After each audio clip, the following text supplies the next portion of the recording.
Is there a certain point in a night where you know it's going to be a good night for you? Just looking at things one puck at a time and just trying to give my team a chance. You guys have shown this postseason you're comfortable playing without the puck. How much does that help in a night like this where A, they control a lot of possession, but B, you know in the third they're going to make a run because that's what they've done all postseason? Yeah, we know they're a good team. We know they got a lot of skill on their team, and we respect that, but you can't respect them too much. And I thought we did a good job of defending and limiting their time and space, and I thought we blocked a lot of shots tonight and got in a lot of lanes and tied up some sticks. With you specifically, I mean, your lateral movement tonight was maybe one of the strongest things. Like, was that sort of a conversation coming into it of like, hey, make sure when it goes east-west, you're where you need to be, or has that kind of been a theme for you all postseason, really?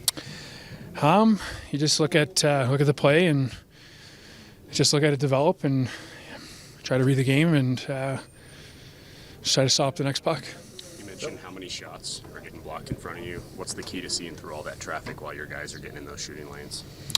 Just battle. I think just battle, compete. We know they're a team that likes to put pucks to the net, and like I said, we did a good job of getting in lanes and sacrificing the body and just battling to find pucks. Can you take us through that save on Kadri at the end of the first period? That was one that kind of got hit in that traffic. It seemed like you found it before it went over to him. Yeah, just kind of was a broken play and bounced over to Kadri, and then just saw him go for the puck and just slid out and made the save. How important was it for this group to make a statement and get a win in Game 1? Yeah, it's huge. I mean, to come out like we did, I thought we came out really good in the first period, and we know this is a hard building to play in, and it was huge for us to get rolling and just to start off the right way and then just build off that. Your relationship with John Tortorella has evolved over the years. What does it mean to play for him, for this team now, and have the success that you've had? Yeah, I mean, I think he's done a great job coming in here. It's never easy with coming in how late with the season that he did, and I think he's done a tremendous job of just rallying the group and earning the guys' trust. And I really enjoyed playing for him. I enjoyed playing for him in Philly, and I'm happy he's here. This is a display of confidence for your team, right? You're 8-1 in the playoffs, and you guys are a really good team too, and coming here and show it on the road. Yeah, I mean, like I said, I think just for us, we had an emphasis on our start tonight, and I thought we came out hard and just kind of built off that. And we know they're a good team, and they got a lot of talent on their side of the puck, and I thought we played hard and just played our game. What do you think of Dylan Coughlin not only scoring but also breaking up the 3-on-2 right in front of you? Yeah, I mean, so happy for the guy. I mean, he came in the Anaheim series, thought he did a tremendous job then, stepped up tonight huge, and just a huge first goal tonight, and couldn't be happier for the guy. Start off by just your reaction to the performance tonight. Yeah, I think we did a great job as a team, put on effort and played a good game tonight. How happy are you guys for Dylan to get that goal early? Yeah, I think it's not just about his goal. He did a lot of things right, especially in the zone, especially on the breakouts, and get rewarded with that one. Saw you point at Mitch after your goal. Yeah, it was just an unbelievable play. Yeah, he's such a skilled guy. Always plays puck very well and can make this type of plays. So, yeah. With the way the Avs have been playing all season, how important was it to come in here and steal one to get started on the right foot in this series? Yeah, I think when you start on a road series, you always want to try to get a W in the first game because you have a chance to start from 0-0 and go to the second game up 1. So it's good to have one. Can you talk about Carter and just some of the saves he made in that third? Yeah, he was unbelievable whole game. He's, I would say, the biggest reason why we get W tonight. So happy for him, and he's great. And you talked a lot about how the players are flatlined in tense situations. What did you see in the closing minutes tonight? Yeah, when they score the first one, I just like the way we handle ourselves. I thought we checked. For most of the minutes after that, I thought we checked very well. Stopped making plays. We were doing a lot of flipping of the puck and lost a little bit of our forecheck. Yeah, I'm not worried about the team in those situations and found a way.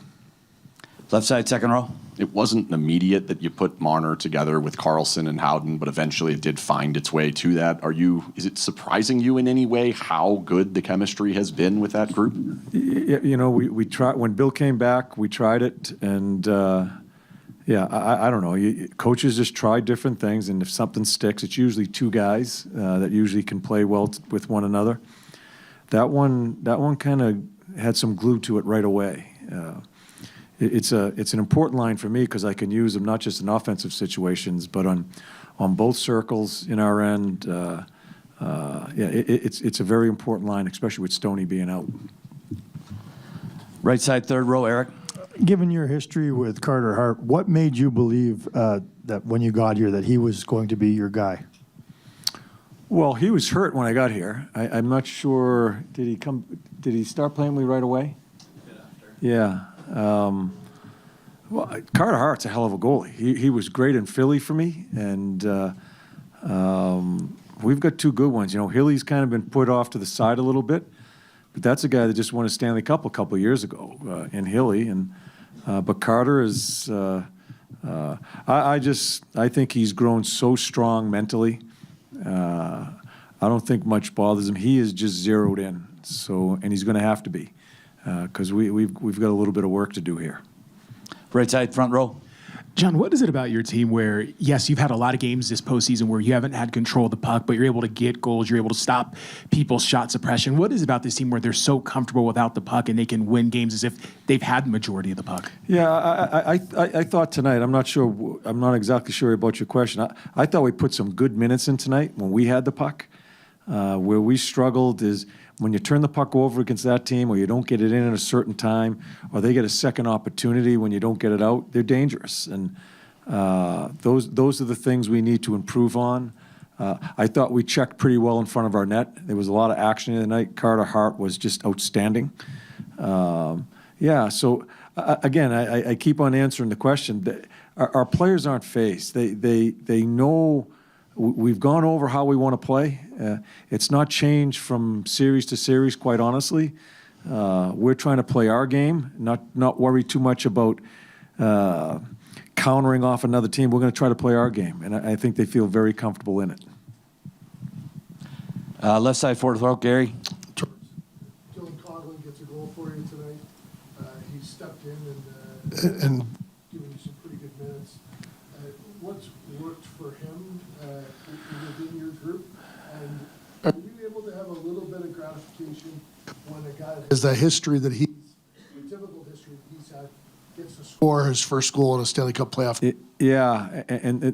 When you say Dylan Coughlin, to me, I think of no fear. I don't think he's afraid to make a play. I think he's one of our best defensemen since he's been with us and in the lineup. As far as gaps, he's not afraid to stand up and plays.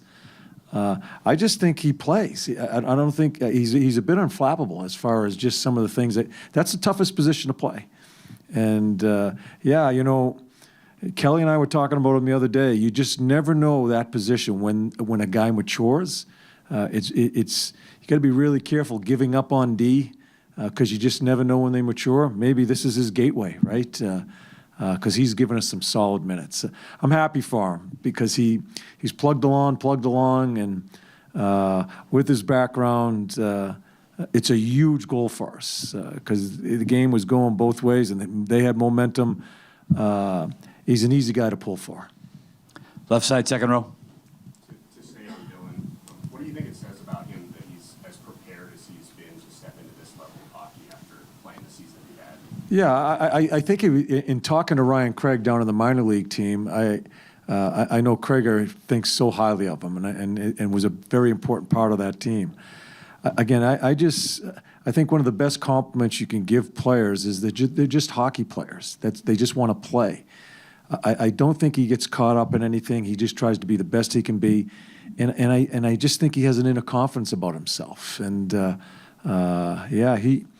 huge minutes for us. When we lose, that was a big loss for us when we lost Lousy there, and he stepped right in and has done a really good job. Take a few more, right side, back row. You've talked a bit about the team playing on the road and how you feel like it might actually be an advantage for you guys. what does it say about the group that they were able to come into a hostile road environment today and take game one? Yeah, and it goes back to a couple of the earlier questions as far as I think they've seen it. Most of the guys have seen it, have felt it. As I've said in the prior series, I think it's sometimes easier for the away team in these type of situations to play. I think you can use it to your advantage. Great building tonight. Yeah, they understand the situation. It doesn't need to be explained to them. I think they're prepared and expect what's going to happen before it comes their way, and they just go out and play. Two more. Right side. I lost track, sorry. Right side, fourth row. Didn't look like it was the start you guys wanted, but you weathered it. And from there, the momentum swing seemed a little bit more even. What changed? Yeah. I'm not sure I agree with you. I didn't like to, for a few minutes, no. But I liked our overall first period. To come into this building against that team in this type of situation where they kind of try to blitz you, I thought our first period was good. It was a good road period for us. We had some, listen, we had some major inconsistencies. We didn't play a flawless game by any means. We got some timely goals. We got some great saves at key times. We have work to do, and nice to get the first one under your belt and get a win. But we have plenty of work to do when we're playing against that team. Last one, right side, front row, Danny. I know you just said not a flawless game, but when you got all four lines checking like that, is that the kind of perfect checking game you envisioned with all four lines going the way that they did? Yeah, I thought we checked. I thought we checked fairly well for a number of minutes of the game. There are some things that we have to improve at. They're going to be better the next game. We're going to have to be better. Again, there's plenty to do as far as we get ready for game two. But we're going to have to check first. It's too dangerous of a team. We have to get better at that part of the game. We had some good minutes, but we still need to put more in.